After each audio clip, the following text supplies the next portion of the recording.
ლაილაი წარმოგიდგენთ პროგრამას ინფორმატორი.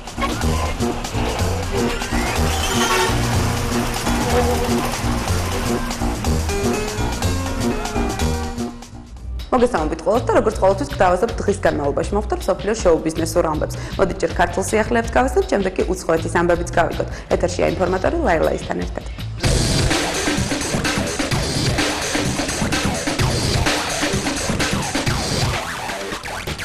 17 და 18 მარტს მოსკოვში კრემლის საკონცერტო დარბაზში ანსამბლი ერისიონი სრული პროგრამით თავის გახმაურებულ შოუს ქართულ ლეგენდას წარმოადგენს. სწორედ ამ კონცერტით იწყება ანსამბლის დასავლეთ ევროპული ტურნე.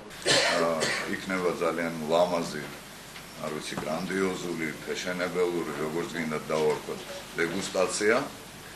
In fact, our strategy in every country is to make 2 or 3 shows in the beginning to make the buzz. ჩვენი სტრატეგია არის სხვადასხვა ქვეყნებში 2-3 შოუ ჩავატაროთ იმისთვის, რომ ვაჩვენოთ ჩვენი თავი. ახლა დიახ, იმაში პეტერბურგში უნდა იყოს. მე როგორც ვიცი, ჯერ დამთავრებული არ არის ამაზაბაკი და სხვა ქალაქშიც შეიძლება იყოს, მაგრამ ეს ახლა პასკალნალურიდან ეს არის დასაწყისი.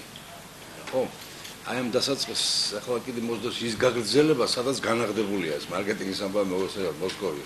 განასე განაღდებული იქნება პეტერბურგიც, მაგრამ აქ რო ამას კიდევ 7 თუ 10 კონცერტი იქნება მოსკოვში, ამის მერე იქნება განანაცვლება პეტერბურგში და კიდევ სხვა იმ ქალაქებში, სადაც ჩვენს ესე იგი ამ პროექტს გამართავს სცენა. ესე იგი სცენა, ამას დიდი მნიშვნელობა აქვს, როგორი სცენაა და როგორი დარბაზია.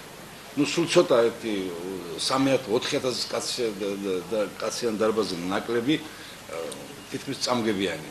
ჩვენ გვაქვს ბას-გიტარა, ჩვენ გვაქვს დასარტყმელი ინსტრუმენტები, არის სხვა კიდევ, რომელიც შემოგთავაზა ჩვენმა უცხოელმა პარტნიორებმა და დღესაც ვლაპარაკობდი იმას, რომ მე სხვანაირად ვეღარ წარმომიდგენია უკვე. ძალიან მოკლე გზა დაახლოების აი კულტურა. იგივე განსაკუთრებით ხალხური, აი ამ ხალხს ოდესღაც 1000 წლების უკან რამხელა კულტურა შეუქმნია, რომ დღეს კი არ მისდევს ან გვერდით კი არ არის თანამედროვეობასთან წინ უსწრებს და რა თქმა უნდა ეს მოსკოვში დაანახება შეიძლება ზოგი გაბრაზდეს, მაგრამ არც ისეა საქმე, ხო არიან ხელოვანი ხალხი, ხო არიან კეთილი განწყობა, ხო იწევს ეს, ხო არის ახლა რო ვიყავით ჩვენ რა ხდებოდა არ დამჯდარა ხალხი სკამზე ისე მთელი 2 საათის განმავლობაში. რა თქმა უნდა დიდი ამბავია და ამაყები ვართ რა ამით. კომპოზიტორი ნატო გელაშვილი სანო რეკორდში ამთავრებს მუშაობას თავის მეხუთე ალბომზე, მაგრამ როგორც ავტორ-შემსრულებლისთვის ეს ალბომი პირველი იქნება. ინფორმატორის გადამღები ჯგუფი სიმღერის ჩაწერას დაესწრო. ნედავისრაელისო კალისევდით მღერისო კალიმოფერებისო ახლა უკვე რამდენიმე კვირაში ალბათ მაქსიმუმ გამოვა ჩემი ალბომი, სადაც ანუ ეს არის პირველი ალბომი იმ სახით, რომ ღერი ვარ მხოლოდ მე, ანუ ავტორის შესრულებით და სწორედ მიდის მუშაობა ამ სიმღერებს და ეს არის ერთადერთი ჩემი ძველი სიმღერა, რომელიც მე ანუ განახლებული ვარიანტით ჩავწერე ამ სიმღერას ვღერო და ტრიო სიმი ქალი ქალობს, ეს არის სიმღერა და უბრალოდ მინდოდა რომ რატომღაც სულ მესმოდა გარმონი. ფრანგული გარმოშკა და სწორედ აი ჩავწერე მხოლოდ და მხოლოდ გარმონისთან ხლებით. რაღაც ფრანგული ის ავიღეთ.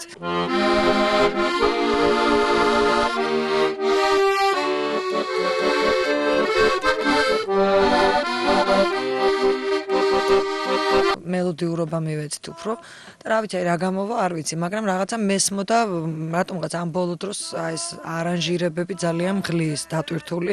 ამიტომ მინდა კასეტა იყოს მოსასმენად, არა როგორც აი, ანუ დაგღალოს მთლიანმა იმ ფონოგრამებმა. არამედ არის განტვირთვები, იმიტომ რომ 2 სიმღერას ვაკეთებ როიალის თანხლები და ვიოლინოსი, ერთი იქნება აკორდეონის თანხლები და ანუ სხვადასხვა ხელწერით მინდა რომ ჩავწერო.